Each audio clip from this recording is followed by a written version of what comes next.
time of love is here. Let these troubled days be done. I tell you, come on everybody, come on everyone. The time of love is here. Let these troubled days be done. Good morning. Good morning, everyone. This is Dr. Herbert Harris. This is our success mentorship, our success thought for the day. Thank you so much for joining us.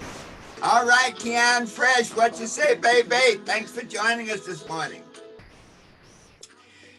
You know, our success thoughts come from our book, The 12 Universal Laws of Success. And if you don't have one, be sure to get it. It's available on Amazon. It's available on every digital book site you can go to. It's available at your local bookstore. And of course, it's available on our website, www.12uls.com. Mr. Intentions, thanks for joining us today. We are dealing with using the law of human magnetism. Some people call it the law of attraction. We're dealing with how to use the law of attraction to get what you want in life. You know, we all want stuff. I mean, really and truly, we all want stuff. We gotta have stuff. And that stuff may be money, it may be possessions, it may be joy, it may be consciousness, it may be learning, education. But the thought is this, that whatever you want, there's a process to get it. And when we look at that process to get what you want, using the law of attraction to work for you is a powerful tool. We've talked about it many times, how you literally attract into your life that you desire. We don't chase wealth, we attract wealth. We don't chase happiness, we attract happiness. And one of the things we find is that how we feel inside about ourselves is a key to the success that we experience. Now, let's dwell on that for a moment. That's important. What we're really saying is success is always an inside job. It's always about who you are and how you feel about yourself. That really determines the level of success that you have. Even when you get results without the proper development, you know, when we talk about the people who win the lottery, they achieve the results, they get the money. But if they did not have that personal development aspect, that psychic development aspect, that psycho development aspect, very often within a relatively short period of time, the money's gone. So when we talk about the law of attraction and bringing the things into your life, is so important that we have to work on ourselves to be worthy and to feel worthy of that which we're seeking. There's a great quote and says, nobody seeks gold. You know, when people tell you, I just want to have a lot of money. No, what people really seek is happiness. I don't think anybody says, I want to be a millionaire and I want to be miserable as the Dickens. I want to be unhappy. I want my family to be unhappy. No, we seek happiness. So often, though, we look at money and possessions as a tool to achieve that happiness. But in the bottom line is we want to be happy. We want to be healthy. We want to be fulfilled. We want to live a good, abundant life where we are free from worry and free from fear. Now, what is fear? Fear is an emotion. I like to use the term fear is false evidence appearing real. F-E-A-R, false evidence appearing real. So when we talk about fear, fear is often projected through your attitude. So if we think about our attitude, we've been talking about this, our attitude is that vibration, that radiation that we send out to the world that gives the world an opinion or a feeling of who we are and what we're about. Fear is an attitude that we project. So our attitude, let's just think of this. If you think of a circle, a 360-degree circle, there's 180 degrees of positivity, let's just say on the right, And there's 180 degrees of negativity, let's just say, on the left. The interesting point is, though, we choose this day whom we will serve. So when we look at the attitude circle, we choose to see the glass as half full, or we choose to see the glass as half empty. Same glass, same amount of water or wine or whatever in the glass. The difference is how we choose to acknowledge it, how we choose to see it.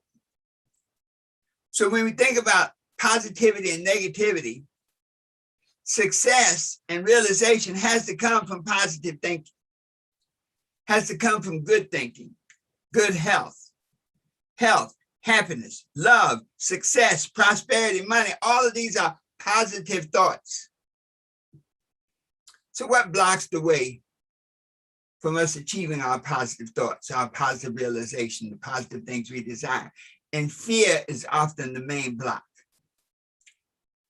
The negative thinker is motivated by fear. You've seen critical people. I mean, people, no matter what you say, they are able to criticize.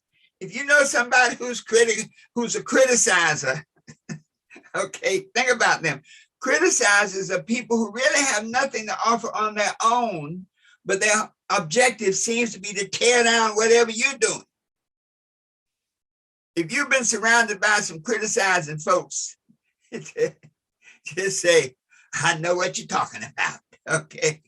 Write that in the box. If you have criticizers, if you have people around you who knock everything you do, who have something negative to say about everything you attempt, okay?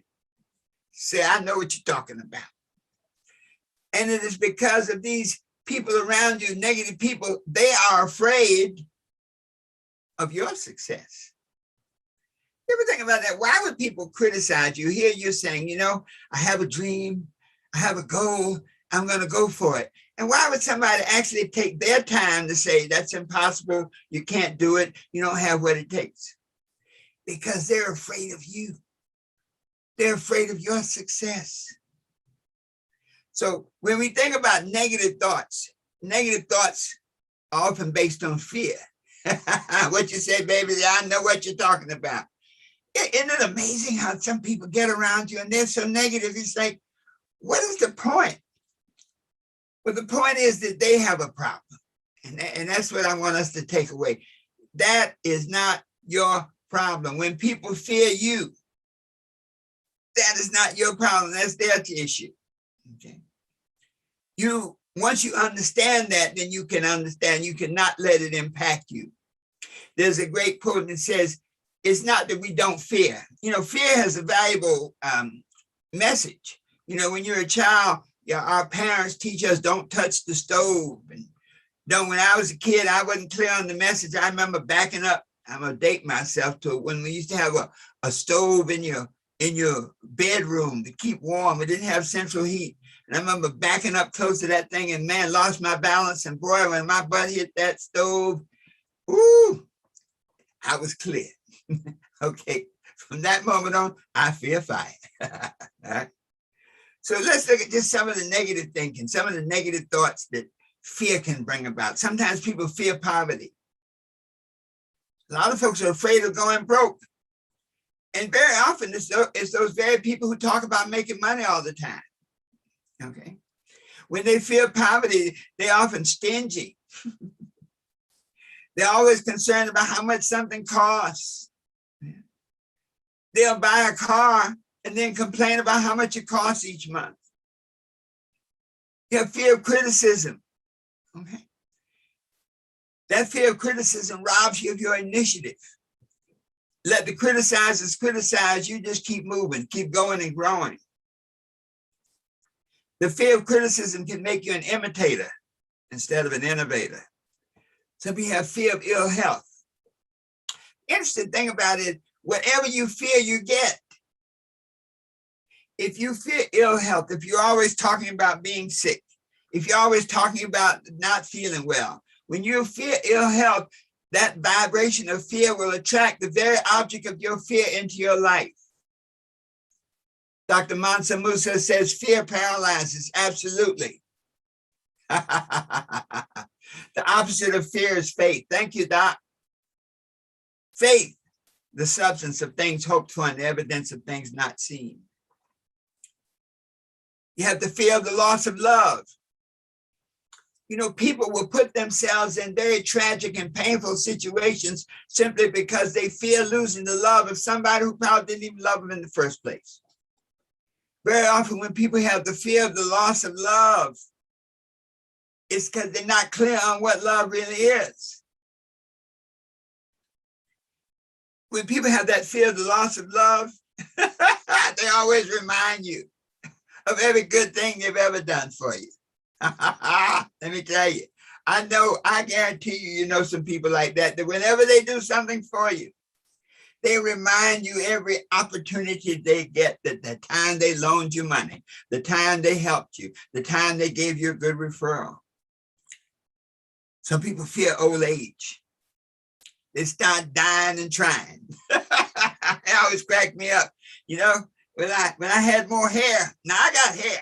Okay, I just choose to cut it off. Okay, but sometimes when people fear old age, man, they try to look young, act young, pretend that they're young, do all kinds of things, and that's that fear of old age. Remember the time when old age was a symbol of wisdom and understanding? Now I think many people fear old age because they don't have any money. Probably one of the worst things you can experience is to be old and broke. Fear of death. Death is just another transformation in the cycle of life, but many people fear it. So the idea is you overcome fear by recognizing, for example, you overcome the fear of poverty by recognizing there's always enough of whatever you need. Okay? You overcome the fear of criticism by refusing to worry about what other people think. If they're criticizing, that's a good sign you're doing something. Overcome that fear of ill health by forgetting about illnesses and think about good thoughts. Think about good health. Think about how your life is going to be when your weight is in order, when you're happy with yourself. Overcome that fear of the loss of love, realizing that love cannot be lost. If you're involved in a relationship and you're afraid that somebody's going to stop loving you, that's a sign itself. That's not a good relationship for you.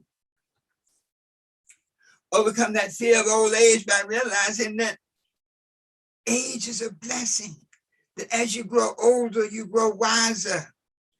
And make it your mission to get smarter, to get wiser. You know, if you determine and decide to learn something new every day, it will prolong your life.